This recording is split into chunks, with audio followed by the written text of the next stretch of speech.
Hi hello ಎಲ್ರಿಗೂ ನಮಸ್ಕಾರ. ನಾನು ನಿಮ್ಮ ಟೆಕ್ನಾಲಜಿ ಸ್ನೇಹಿತರೆ. ಇವತ್ತಿನ ವಿಷಯ ಏನಪ್ಪ ಅಂದರೆ, ಸಾಕಷ್ಟು ಜನ ME ಮತ್ತು MTech ವಿದ್ಯಾರ್ಥಿಗಳು ಈ ಮಾಹಿತಿ ಬಗ್ಗೆ ವಿಷಯನ ಕೇಳ್ತಾನೆ ಇದ್ರಿ ಸ್ನೇಹಿತರೆ. ಹೌದು ಸ್ನೇಹಿತರೆ, ಆ ವಿಷಯ ಏನಪ್ಪ ಅಂತ ಅಂದರೆ, MBA ಮತ್ತು MCA ಅವ್ರಿಗೆ ಈಗೇನು ಎಕ್ಸಾಮಿನೇಷನ್ಗೆ ಡೇಟ್ ಅನೌನ್ಸ್ ಮಾಡಿದ್ದಾರೆ, ಜೊತೆಗೆ ಆಲ್ ಟಿಕೆಟನ್ನು ಕೂಡ ಡೌನ್ಲೋಡ್ ಮಾಡಲು ನೋಟಿಫಿಕೇಷನನ್ನು ಬಿಟ್ಟಿದ್ದಾರೆ, ಜೊತೆಗೆ ವೆಬ್ಸೈಟನ್ನು ಕೂಡ ಬಿಟ್ಟಿದ್ದಾರೆ. ಆದರೆ ಈ ME ಮತ್ತು MTech ಅವ್ರಿಗೆ ಯಾವಾಗ ಎಕ್ಸಾಮ್ ಕಂಡಕ್ಟ್ ಮಾಡ್ತಾರೆ ಅದ್ರ ಬಗ್ಗೆ ಏನು ಬಿಟ್ಟಿಲ್ಲ, ರಿವೈಸ್ಡ್ ಟೈಮ್ ಟೇಬಲ್ ಯಾವಾಗ ಬಿಡ್ತಾರೆ ಅನ್ನೋದ್ರ ಬಗ್ಗೆ ಮಾಹಿತಿಯನ್ನು ಕೇಳ್ತಾನೆ ಇದ್ರಿ ಸ್ನೇಹಿತರೆ. ಸೊ ಹಾಗಾಗಿ ಸ್ನೇಹಿತರೆ, ಏನು KEA ಕರ್ನಾಟಕ ಎಜುಕೇಷನ್ ಅಥಾರಿಟಿ ಅವರು ಒಂದು ಅಫಿಷಿಯಲ್ ಆಗಿ ನೋಟಿಫಿಕೇಷನ್ ಬಿಟ್ಟಿದ್ದಾರೆ.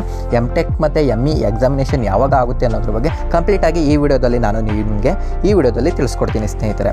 ಅದಕ್ಕೂ ಮುಂಚೆ ಇನ್ನು ನಮ್ಮ ಚಾನಲ್ನ ಯಾರು ಸಬ್ಸ್ಕ್ರೈಬ್ ಮಾಡ್ಕೊಂಡಿಲ್ಲ, ಬೇಗ ಸಬ್ಸ್ಕ್ರೈಬ್ ಮಾಡ್ಕೊಳ್ಳಿ ಮತ್ತು ಬೆಲ್ ಐಕಾನ್ ಕೂಡ ಪ್ರೆಸ್ ಮಾಡಿ. ವಿಡಿಯೋನ ಪೂರ್ತಿಯಾಗಿ ನೋಡಿ ಸ್ನೇಹಿತರೆ. ಬನ್ನಿ ಆ ನೋಟಿಫಿಕೇಷನ್ ಏನು ಬಿಟ್ಟಿದ್ದಾರೆ ಅಂತ ನೋಡೋಣ.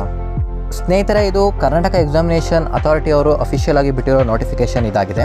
ಸೊ ಹಾಗಾದರೆ ಏನು KE ಅವರು ಏನು ಹೇಳಿದ್ದಾರೆ ಇದ್ರ ಬಗ್ಗೆ ಮಾಹಿತಿಯನ್ನು ನೋಡೋದಾದರೆ, PGCET 2024 will be conducted on 4th 8 2024 for MBA and MCA courses as per the following revised time table. ಹೌದು ಸ್ನೇಹಿತರೆ, MBA ಮತ್ತು MCA ಅವ್ರಿಗೆ ಏನು ಮುಂದಿನ ತಿಂಗಳು ಆಗಸ್ಟ್ 4ನೇ ತಾರೀಕು ಎಕ್ಸಾಮ್ ನಡೀತಿದೆ ಅಂತ ಹೇಳಿದ್ದಾರೆ.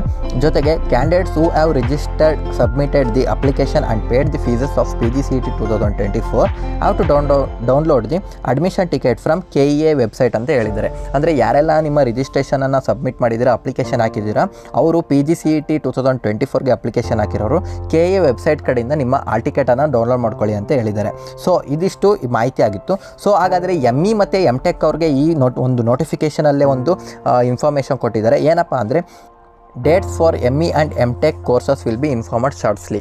ಸೊ ಏನಪ್ಪ ಹೇಳ್ತಿದ್ದಾರೆ ಅಂದರೆ, ME ಮತ್ತು MTech ಅವ್ರಿಗೆ ಏನು ಎಕ್ಸಾಮಿನೇಷನ್ ನಡಿಬೇಕಾಯಿತು ಅದನ್ನು ಈ ವಾರ ಅಥವಾ ಮುಂದಿನ ವಾರದಲ್ಲಿ ನೋಟಿಫಿಕೇಷನ್ ಪ್ರಕಾರ ಅದನ್ನು ಬಿಡ್ತೀವಿ ಅಂತ ಹೇಳಿದ್ದಾರೆ. ಸೊ ಏನಪ್ಪ ಅಂದರೆ, ME ಮತ್ತು MTech ವಿದ್ಯಾರ್ಥಿಗಳಿಗೆ ಏನು ಎಕ್ಸಾಮಿನೇಷನ್ ಡೇಟ್ ಆಗಿರ್ಬೋದು ಅಥವಾ ಆಲ್ ಟಿಕೆಟ್ ಆಗಿರ್ಬೋದು ಇನ್ನೂ ಕೂಡ ಬಿಟ್ಟಿಲ್ಲ. ಸೊ ಹಂಗೆ ಒಂದು ವೇಳೆ ಏನಾದರೂ ME ಮತ್ತು MTech ಅವ್ರಿಗೆ ಆಲ್ ಟಿಕೆಟ್ ಆಗಿರ್ಬೋದು ಎಕ್ಸಾಮ್ ಡೇಟ್ ಏನಾದರೂ ಗೊತ್ತಾಯಿತು ಅಂದರೆ ನಾನು ವಿಡಿಯೋದಲ್ಲಿ ತಿಳಿಸ್ಕೊಡ್ತೀನಿ ಸ್ನೇಹಿತರೆ. ಈ ವಿಡಿಯೋ ಇಷ್ಟ ಆಗಿದ್ದರೆ ಲೈಕ್ ಮಾಡಿ, ಶೇರ್ ಮಾಡಿ. ಮತ್ತೊಂದು ವಿಡಿಯೋದೊಂದಿಗೆ ಸಿಗೋಣ. ಧನ್ಯವಾದಗಳು.